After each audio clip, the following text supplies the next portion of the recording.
Hey, shalom, all praise unto Yahweh, Shimi Shai. That will honor the apostles of GMS and all the brothers will be pushing this truth in sincerity. Okay, so we're gonna do a very quick video, just a World War III update. Okay, and this is dealing with the situation out there, the apparent situation out there, where you got South Korea, North Korea, and them two motherfuckers is apparently getting at each other's throats, but nobody's thinking about the reasons why, okay, or who benefits.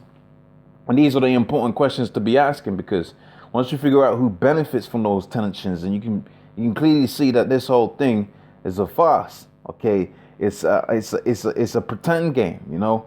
Okay, the end goal is to take over China, is to take over Russia, or try to take over, invade those different countries, because those countries are not underneath the immediate influence of the American government. Okay, they play and they're gathering together their own resources and their own monetary. Furthermore, they're setting up their own monetary expeditions because why? Because they felt like, especially dealing with Russia, they felt like, look, we've been underneath the rule of the American thumb for all of these time, you know, and we really got the worst end of the stick. Why don't we just team up out there, Russia and China? Then you're seeing bilateral deals, you know, popping up all over the damn place with China and Russia. Okay, and in so doing, that's had it to where the United States has now deemed China the threat. Okay, and anyone who's sort of really it's Russia that's the boogeyman, because that's spoken about within the scriptures. But anyone that's drained onto that Russian and China league, and that's where you get this whole thing. Now, you know, brothers gone into it deeper than really what I'm going into it, but that's where you're getting all of this thing stemming off of. Okay, so now you got it to where the United States is apparently launches an ICBM type missiles, okay, to show its capabilities to North Korea. I mean, that's classic devil 101 right there, man. Okay, doth not the scripture say his words were smoother than butter? Okay, the scripture talks about how he was very deceptive. The serpent was more subtle than all the other creatures that are upon the face of the earth. Because who actually have you think that North Korea is a threat to the United States? Are you kidding me, man? Are you kidding me? Okay, little old North Korea is not no threat, okay, to the United States. That's just a simple, and just as a simple fact of the matter. North Korea is not a threat to the United States, and there is no need to flex the United States muscle. We're talking about a country that has 19 aircraft carriers, 19 moving cities, okay, for the express purpose of having them close to a city that they want to take over. That's the only reason why you got it to where they got 19 aircraft carriers. Now, what that does go to show you is that they're the ones that rule over the whole world right here. Okay, because if you got it to where you got 19 aircraft carriers that could be deployed anywhere in the world, that means you could deploy what? You could deploy aircraft right into those nations with ICBM nuclear technology. And that's not even to mention the submarines that they got out there. Okay, so North Korea is no threat. So now you got it to where they're trying to so-called escalate on these things, and really it's to get the Russians and the Chinese, especially, because you got it to where what? You've got Korea, which is right at its borders, North Korea, which is right at its borders. Okay, so let's read on with this. It says an unarmed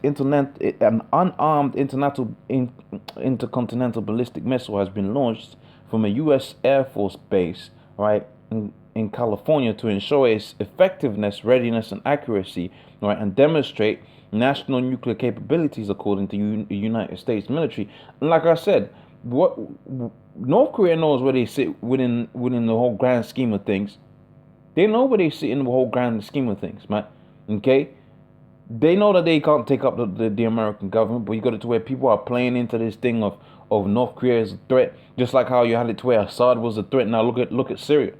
Okay, that's just like how you had it to where Saddam Hussein had weapons of mass destruction. Now look at that country right now. Okay, it's the same old story from the same old rule book, and the people just go with it, man. Okay, so it says the Munitum 3 missile test comes amid rising tensions between the Korean Peninsula, with a carrier strike group led by the USS Carl Vinson, okay, approaching the North Korean waters. However, a spokesperson, or rather more spokeswoman, for the Air Force Global Strike Command says that the test was planned in advance and is not connected with the situation in North Korea, apparently, and says and launches happen on a regular basis. Okay, so these different nations, nevertheless, of the reasons as to why why they done it, whatever. Okay, why they're doing a test and that is a simple fact of the Lord is about to let those 4 winds, okay, blow up on the earth. Speaking about them ICBM nuclear missiles, so you got to do a test. Is popping off drills, okay, rumors of wars is spoken about within the book of Mark, the 13th chapter, okay, rising tensions, which is spoken about within the book of Second Ezra, the 15th chapter. It talks about sedition, okay, all of them things to the point of what? To the point of all of these nations coming together and to go to war, man. Okay, so pretty much with that, like I said, it was gonna be a short one. Hopefully that was of edification. And I'm going to say, oh, praise unto Yahweh, Shimei Al-Shai, double honors to the apostles of GMS, and honestly, brothers that be pushing this truth and sincerity. Shalom.